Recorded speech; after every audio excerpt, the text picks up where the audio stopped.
சங்கம் வைத்து தமிழ் வளர்த்த மதுரையில் தமிழ்நாட்டோட எதிர்கால வளர்ச்சிக்கான ஆதரவை கேட்டு வந்திருக்கிறேன். தலை நிமிர்ந்த தமிழ்நாடு பொது உயரங்களை அடைய மதச்சார்பற்ற முற்போக்கு கூட்டணிக்கு உங்களுடைய பொன்னான வாக்குகளை கேட்டு வந்திருக்கிறேன். இப்போ நம்முடைய வெல்லும் வேட்பாளர்களை உங்களுக்கு அறிமுகப்படுத்த போறேன். முதல்ல மதுரை கிழக்கு சட்டமன்ற தொகுதி நமது வெல்லும் வேட்பாளர் அமைச்சர் பி மூர்த்தி அவர்கள். மதுரையில மூர்த்திக்கு அறிமுகம் தேவையா? என்னுடைய அன்பை மட்டுமல்ல, உங்க எல்லோருடைய அன்பையும் பெற்றவர்தான் மூர்த்தி. அமைச்சரா பணியாற்றி மாபெரும் சாதனைகளை செஞ்சவர், தன்னுடைய துறையில முத்திரை பதிச்சவர். அவருக்கு உதயசூரியன் சின்னத்தில் மீண்டும் உங்க வாக்குகளை அளிக்கணும். அடுத்து மதுரை மத்தி சட்டமன்ற தொகுதி நம்ம வெல்லும் வேட்பாளர் அமைச்சர் பிடிஆர் பழனிவேல் தியாகராஜன் அவர்கள். நீதி கட்சி தலைவர்களில் ஒருவரான பி.டி. ராசன் அவர்களுடைய பேரன், பண்பாளர் கழகத்தின் மாண்பாளர் பிடிஆர் பழனிவேல்ராஜன் அவர்களுடைய அருமை மகன் நம்முடைய பிடிஆர். சிந்தனையிலும் சரி, விவாதங்களிலும் சரி, பிடிஆரை வீழ்த்துறது முடியாத செயல். அவருக்கு உதயசூரியன் சின்னத்தில் மீண்டும் உங்க வாக்குகளை அளிக்கணும். அடுத்து மதுரை வடக்கு சட்டமன்ற தொகுதி நம்ம வெல்லும் வேட்பாளர் கோ தளபதி அவர்கள். ஒன்றிய இளைஞரணி அமைப்பாளராக இருந்து தன்னுடைய உழைப்பால உயர்ந்து மதுரை மாநகர் மாவட்ட செயலாளராக நீண்ட காலமாக பணியாற்றி வரக்கூடியவர். அவருக்கு உதயசூரியன் சின்னத்தில் உங்க வாக்குகளை அளிக்கணும். அடுத்து திருமங்கலம் சட்டமன்ற தொகுதி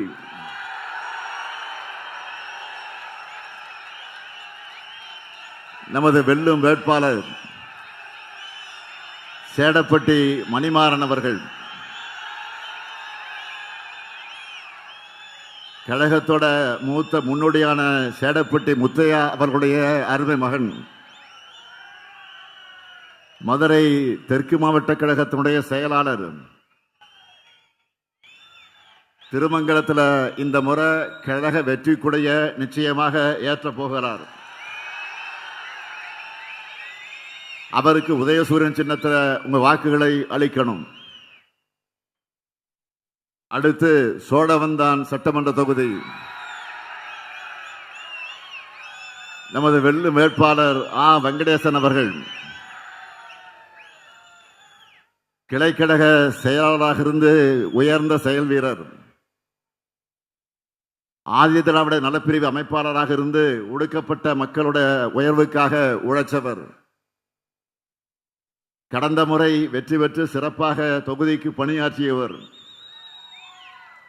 தொகுதிக்கு நிறைய திட்டங்களை கொண்டு வந்தவர். மீண்டும் உங்க ஆதரவை கோரி நிற்கிறார். அவருக்கும் உதயசூரியன் சின்னத்தில் உங்க வாக்குகளை அளிக்கணும். அடுத்து மதுரை தெற்கு சட்டமன்ற தொகுதி நம்ம வெல்லும் வேட்பாளர் மறுமலர்ச்சி திராவிட முன்னேற்ற கழகத்தை சார்ந்த பூமிநாதன் அவர்கள். என்னுடைய ஆறுயிர் அண்ணன் வைகோ அவர்களின் அன்பை பெற்றவர். பொடா சட்டத்தில் கைதாகி அண்ணன் வைகோ அவர்களோடு 19 மாதங்கள் சிறையில் இருந்த தியாகத்துக்கு சொந்தக்காரர். உறங்கா புலி மூக்கையாதவருக்கு மணிமண்டபம் அமைக்க சட்டமன்றத்தில் குரல் கொடுத்தவர். அவருக்கு நீங்கள் எல்லாம் உதயசூரியன் சின்னத்தில் உங்கள் வாக்குகளை அளிக்கணும். அடுத்து மதுரை மேற்கு சட்டமன்ற தொகுதி நமது வெல்லும் வேட்பாளர் வழக்கறிஞர் ரகு பாலாஜி அவர்கள் சட்டக்கல்லூரி மாணவராக இருந்த காலத்திலிருந்து கழகப் பணி ஆற்றி வரக்கூடிய கொள்கை பற்றாளர். வழக்கறிஞர் அணி, இளைஞர் அணி என்று வளர்ந்து இன்றைக்கு வடக்கு மாவட்ட தலைமை செயற்குழு உறுப்பினராக இருக்கிறார். அவருக்கு உதயசூரியன் சின்னத்தில் உங்க வாக்குகளை அளிக்கணும். அடுத்து திருப்பரங்குன்றம் சட்டமன்ற தொகுதி நம்ம வெல்லும் வேட்பாளர் திருமதி கிருத்திகா தங்கபாண்டி அவர்களுக்கு அவர் மாவட்ட கவுன்சிலராக இருந்து மகளிரை தொழில் முனைவோராக்கக்கூடிய முன்னெடுப்புகளை செஞ்சு கொண்டு இருக்கக்கூடியவர். மகளிருக்கு மருத்துவ முகாம்கள், கட்டணமில்லா ஓட்டுநர் பயிற்சி உள்ளிட்ட சமூக சேவைகளில் அதிகமாக செய்யக்கூடிய அவருக்கு உதயசூரியன் சின்னத்தில் ஆதரவு தந்து வெற்றி பெற வைக்கணும். அடுத்து உசிலம்பட்டி சட்டமன்ற தொகுதி என்னுடைய அன்பு சகோதரர் ராகுல் காந்தி அவர்களால் அறிவிக்கப்பட்டிருக்கக்கூடிய நம்ம வெல்லும் வேட்பாளர் காங்கிரஸ் கட்சியை சார்ந்த வழக்கறிஞர் சரவணகுமார் அவர்கள். விடுதலைக்காக போராடிய குடும்பத்தில் பிறந்தவர், காந்திய உணர்வு கொண்ட இளைஞர். அவருக்கு கை சின்னத்தில் உங்கள் வாக்குகளை அளிக்கணும். அடுத்து மேலூர் சட்டமன்ற தொகுதி என்னுடைய அன்பு சகோதரர் ராகுல் காந்தி அவர்களால் இன்று மாலை அறிவிக்கப்பட்டிருக்கக்கூடிய நம்ம வேட்பாளர், வெல்லும் வேட்பாளர் காங்கிரஸ் கட்சியை சார்ந்த விஸ்வநாதன் அவர்கள். காஞ்சிபுரம் நாடாளுமன்ற உறுப்பினராக இருந்து மக்கள் பணியாற்றியவர். மதுரையை குடியிருக்கும் அவருக்கு மேலூர் தொகுதி மக்கள் கை சின்னத்தில் உங்கள் வாக்குகளை அளிக்கணும். இந்த மேடையில் நிற்கிற 10 பேருடைய வெற்றியும் உறுதி செஞ்சிடுவீங்களா? வெற்றி உறுதியா? வெற்றி உறுதியா? சத்தமா? வெற்றி உறுதி ஆயிடுச்சு. வேட்பாளர்கள் உட்காரலாம்.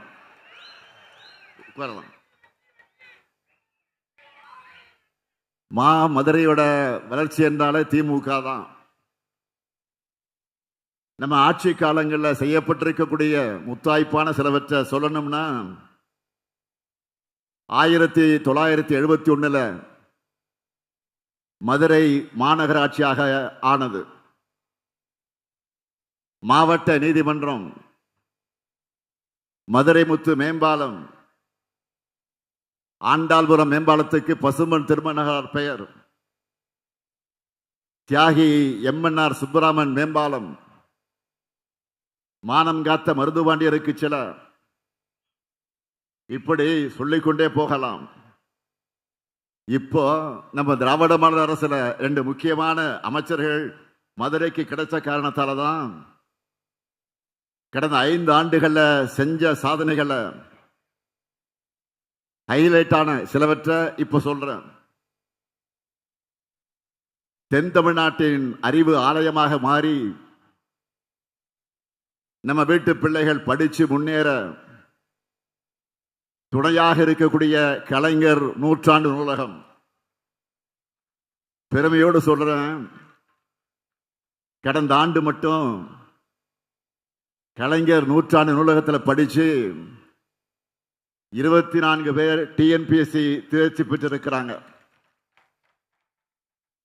இந்த நூலகத்துடைய பயன் என்னன்னு போட்டித் தேர்வில் பாஸ் பண்ணி இருக்கக்கூடிய அவினாஷ் என்ற மாணவன், அவன் சொன்னதை நான் சொல்லுகிறேன்.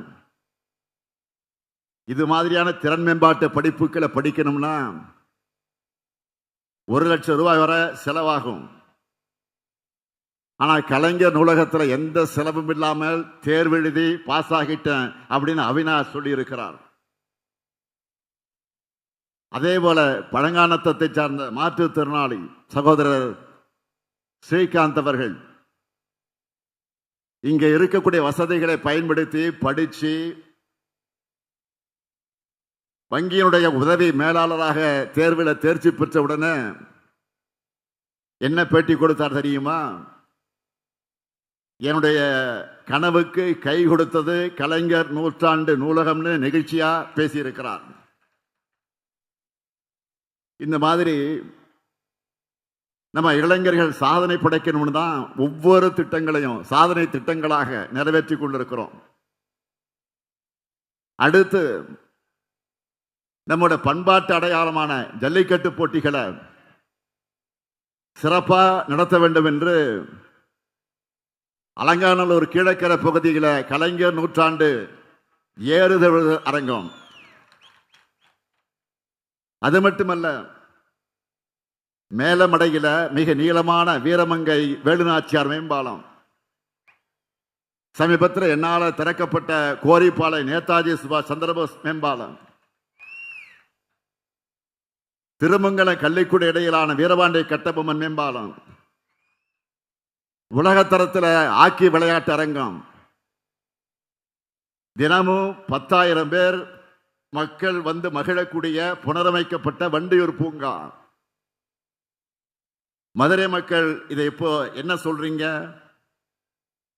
அந்த பார்க்க பார்த்துட்டு என்ன சொல்றீங்கன்னா, குட்டி மெரினா மாதிரி மதுரைக்கு கிடைச்சிருக்குன்னு பேசுறீங்க. வைகை வடகர சாலை மேம்பாடு, சிட்கோ தொழிற்பூங்கா, காவேரி குடிநீர் திட்டம், இதுவரை இல்லாத அளவுக்கு மதுரை மாவட்டத்தில் மட்டும் 1,22,680 பேருக்கு இ பட்டாக்கள். செல்லூர் கண்மாயிலிருந்து வைகை ஆறு வர சிமெண்ட் கால்வாய் அமைக்கக்கூடிய பணி, ஏராளமான பணிகளை செஞ்சு முடிச்சிருக்கிறோம். அது மட்டுமா, செல்லூர்ல பந்தல்குடி மேம்பாலம், கள்ளழக திருக்கோயில்ல 40 கோடி ரூபாயில பக்தர்களுக்கான வசதிகள், திருப்பரங்குன்றத்தில் ரேப்கார் வசதி ஆகிய பணிகள் தொடங்க போகுது. பிப்ரவரி கடைசியில நான் மதுரைக்கு வந்தது உங்களுக்கெல்லாம் ஞாபகம் இருக்கா? 1,536 கோடி ரூபாய் மதிப்பிலான கூட்டு குடிநீர் திட்டத்தை தொடங்கி வச்சேன். கரிமேட்டில் அறிவியல் மையம், மதுரை எல்காட் பிணைக்கல் நிறுவனத்தோட உலகளாவிய சிறப்பு பொறியியல் மையம் விரிவாக்கம். நம்ம மதுரைக்கு பல ஆயிரம் இளைஞர்கள் அவர்களுக்கெல்லாம் வேலைவாய்ப்பை உருவாக்கக்கூடிய வகையில் முயற்சிகள் என்னென்ன வகையில் அந்த பயணம் அமைஞ்சுது. அந்த நேரத்தில் ஆங்கில பத்திரிகைகள் எல்லாம் என்ன எழுதுனாங்க தெரியுமா? மதுரையை தென் தமிழ்நாட்டின் வளர்ச்சி மையமா மாத்திரம்னு ஸ்டாலின் முடிவு பண்ணிட்டார். அதுக்கான திட்டங்களை நிறைய கொண்டு வந்துட்டே இருக்கிறார் என்று எழுதினாங்க. நியூ இந்தியன் எக்ஸ்பிரஸ் பத்திரிகையில் இந்த செய்தி வந்திருக்கு. இப்படி மதுரைக்கான வளர்ச்சியை முன்னெடுக்கும் மாடல் தான் திராவிட மாடல். மகளிரை முன்னேற்றும் மாடல், இளைஞர்களுடைய வாழ்விலை ஒளியேற்றும் மாடல், முதியோர்களுக்கு அன்பு கரம் நீட்டு மாடல், எல்லாத்துக்கும் மேல அனைத்து மக்களும் மத நல்லிணக்கத்தோடு வாழ்வதற்கான மகத்தான மாடல். ஆனா என்டிஏ முன்வைக்கிறது வளர்ச்சியை கெடுக்கிற ஆரிய மாடல், மத நல்லிணக்கத்தை கெடுக்கிற ஆரிய மாடல், மக்களை பிளவுபடுத்துகிற ஆரிய மாடல். இன்னும் சொன்னா மதுரையை மணிப்பூரா மாத்த துடிக்கிற வன்முறை மாடல். அண்ணன் தம்பியா, அக்கா தங்கையா, உறவு முறையோடு பாசமா பழகிற மதுரை மக்கள் செம புத்திசாலிகள். அதனால்தான் கலவரத்தை தூண்ட நடத்தவங்களோட சதிய சிறப்பாக முறியடிச்சீங்க. அதற்காக உங்க பாதப்படர்களை தான் தொட்டு நான் நன்றி கூறுகிறேன். மதுரைக்காரங்க எப்படிப்பட்டவங்க? கறிதோசை பரோட்டான்னு நல்லா சாப்பிட்டோமா?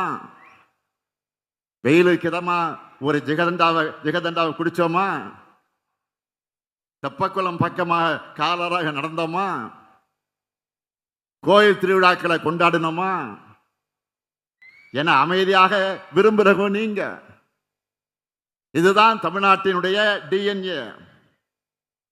ஆனா இதை சிதைக்கணும்னு என்டிஏ துடிக்கிறாங்க. அவங்க அடிமைகளா அதிமுகவை கெடுத்து குட்டிச்சவராக்கி இருக்கிறார் பழனிசாமி. அமைதியையும் வளர்ச்சியையும் சகோதர பாசத்தையும் முன்னிறுத்தக்கூடிய தமிழ்நாட்டோட டிஎன்ஏவுக்கு மாறா சொந்த மண்ணுக்கும் சொந்த மக்களுக்கும் துரோகம் இழைக்கக்கூடிய கட்சியா என்டிஏ இருக்கு. இவங்க தான் டபுள் இன்ஜின் டப்பா இன்ஜின் தமிழ்நாட்டுக்குள்ள வர நினைக்கிறாங்க. இவங்க லட்சணம் என்ன?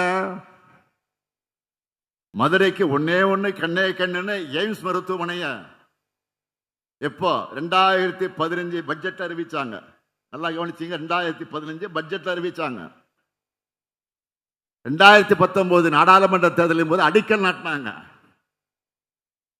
அதுக்கு பிறகு 2021 சட்டமன்ற தேர்தல் முடிஞ்சிருச்சு. 2024 நாடாளுமன்ற தேர்தல் முடிஞ்சிருச்சு. இப்போ 2026 சட்டமன்ற தேர்தல் வந்துருச்சு. ஆனா எய்ம்ஸ் மட்டும் வரவே இல்லை. மதுரை எய்ம்ஸ் பேப்பர் இருக்க தவிர நிஜத்தில் இல்ல. இமாச்சலம் பிரதேஷ் பிலாஸ்பூர்ல 2017 அடிக்கல் நாட்டி 2022 ஒரு எய்ம்ஸ் மருத்துவமனையை திறக்க முடிஞ்ச அவங்களால மதுரை எய்ம்ஸை ஏன் உருவாக்க முடியல? இதுவே நம்முடைய திராவிடர் மாடல்னா பாருங்க. அடிக்கல் நாட்டி 1.5 வருஷத்துல மதுரையில கலைஞர் நூற்றாண்டு நூலாக உருவாயிடுச்சு. 1.5 வருஷத்துல சென்னை கிண்டியில கலைஞர் நூற்றாண்டு உயர் சிறப்பு மருத்துவமனை உருவாயிடுச்சு. 1.5 வருஷத்துல கோவையில செம்மொழி பூங்கா உருவாயிடுச்சு. கீழடி பொருள் அருங்காட்சியகங்களை அமைச்சு திறந்து வச்சுட்டோம். கோவை பெரியார் அறிவுலக நூலகம், திருச்சியில காமராஜர் நூலகம் ஆட்சிக்கு வந்தவுடனே முதல் நிகழ்ச்சியா அதைத்தான் நான் திறக்க போறேன். ஏன் பாஜகவால நம்மை மாதிரி வேகமாக செயல்பட முடியல? ஏன்னா அவங்களுக்கு தமிழ்நாடு மேல இருக்கக்கூடிய வெறுப்பு அப்படிப்பட்டது. அதனாலதான் கீழடி நாம் தாய்மொழி என நாம் கொண்டாடுகிற கீழடி ஆய்வறிக்கையை இப்ப வர வெளியிட மறுக்கிறாங்க. இரும்பினுடைய பயன்பாடு தமிழ்நிலத்திலிருந்து தான் தொடங்குச்சுன்னு என அறிவுபூர்வமாக நாம நிரூபிச்சிருக்கிறோம். அந்த ஆய்வு முடிவு வெளியிட்டதற்கு பின்னால பிரதமர் அவர்களோ பாஜக அரசோ ஒரு வாழ்த்து கூட இதுவரை சொல்லல. அண்மையிலே கூட நம்ம மதுரைக்காக மதுரை ரயில் திட்டத்தை கேட்டோம், மெட்ரோ ரயில் திட்டத்தை கேட்டோம். ஆனா ஆக்ரா, போபால், பாட்னா போன்ற நகரங்களுக்கு கொடுத்தாங்களே தவிர மதுரைக்கும் கோவைக்கும் மறுத்துட்டாங்க. இப்படிப்பட்ட துரோக கூட்டணி தான் என்டிஏ. தமிழ்நாட்டின் மீது வன்மத்தோடு செயல்படக்கூடிய என்டிஏவோடு சதி திட்டங்களை வென்று வளர்ச்சி பாதையில நம்முடைய சாதனை பயணத்தை தொடரணும். 10 ஆண்டு காலத்தில் தமிழ்நாட்டுடைய வளர்ச்சியை சீரழித்தது அதிமுக. அதுக்கு துணை போனது பாஜக. நீங்க மறந்திருக்க மாட்டீங்க. 2021 உங்க ஆதரவோடு தமிழ்நாட்டை மீட்டெடுத்து இன்றைக்கு இந்தியாவில் நம்பர் 1 மாநிலமாக தமிழ்நாட்டை உயர்த்தி இருக்கிறோம். இந்தியாவுக்கே வழிகாட்டக்கூடிய மாடல் திராவிட மாடல் சொல்லக்கூடிய அளவுக்கு மாநிலத்தை தலை நிமிர வச்சிருக்கிறோம். முதல் நாள் ஆட்சிக்கு வந்து முதல் கையெழுத்திலேயே மகளிர் எல்லாரும் கட்டணம் இல்லாமல் விடியல் பயணம் செய்யலாம் உத்தரவிட்டான். அதை தொடர்ந்து திராவிட மாடல் ஆட்சியில் செய்யப்பட்டிருக்கக்கூடிய திட்டங்களை நான் இப்ப தலைப்புச் செய்திகளாக சொல்ல போறேன். 1,31,00,000 மகளிருக்கு ஒவ்வொரு மாதமும் 1000 ரூபாயை வழங்கிக் கொண்டிருக்கும் கலைஞர் மகளிர் உரிமை திட்டம். இனி உங்களுடைய உரிமை தொகை 2000 ரூபாயாக உயரப்போகுது. அரசு பள்ளியிலே படிச்சு காலேஜ் போகக்கூடிய மாணவ மாணவிகளுக்கு மாதம் 1000 ரூபாய் வழங்கக்கூடிய புதுமை பெண் மற்றும் தமிழ் புதல்வன் திட்டம். இனி இந்த தொகை 1500 ரூபாயாக உயரப்போகுது. இதே மதுரையில் ஆரம்பிக்கப்பட்டதுதான் 19 லட்சம் பள்ளி மாணவர்களுக்கு சூடா சுவையா சத்தான வழங்குகிற காலை உணவு திட்டம். 5ஆம் வகுப்பு வரை. இப்போ இந்த திட்டத்தை 8ஆம் வகுப்பு வரைக்கும் விரிவாக்கம் செய்ய போறோம். பல லட்சம் உயிர்களை காக்கக்கூடிய மக்களை தேடி மருத்துவம். விபத்தில் சிக்கி உயிருக்கு போராடின பல்லாயிரம் பேர் உயிர்களை குடும்பங்களை காப்பாற்றிய இன்னுயிர் காப்போம் நம்மை காக்க 48. பாதம் பாதுகாப்போம், இதயம் காப்போம், சிறுநீரக பாதுகாப்பு திட்டம். ஒன்றிய அரசு பின்பற்ற போறதா சொல்லிக் கொண்டிருக்கக்கூடிய தோழி விடுதி, ஸ்டார்ட் அப் தமிழ்நாடு, அண்ணல் அம்பேத்கர் தொழில் முன்னோடிகள் திட்டம், கலைஞர் கனவு இல்லம். இப்படி நாள் முழுக்க என்னால் பட்டியலிட முடியும். இவ்வளவு நேரம் நான் நிறைவேற்றிக்கிட்டு இருக்கக்கூடிய எத்தனையோ திட்டங்களை சொன்னேன். நிறைய சொல்லாமலும் விட்டு இருக்கிறேன். புதிய வாக்குறுதிகளையும் கொடுத்திருக்கிறேன். இந்தியாவிலேயே அதிக திட்டங்களை தமிழ்நாட்டில் திராவிட மாடல் அரசு தான் செயல்படுத்துது. இது தெரிஞ்சும் மாண்புமிகு ஒன்றிய அமைச்சர் பியூஷ் கோயல் அவர்கள் எதுவும் தெரியாத மாதிரி நேற்று வந்து பேசியிருக்கிறார். பியூஷ் கோயல் அவர்கள் என்ன பேசினார்? தமிழ்நாட்டில் எந்த திட்டங்களும் செயல்படுத்தப்படல, அரசோட பணம் எல்லாம் எங்கே போகுது, கடன் சுமை அதிகரிச்சிடுச்சு, தமிழ்நாடு திவாலாக போகுது என்று எந்த புரிதலும் இல்லாமல் பேசியிருக்கிறார்.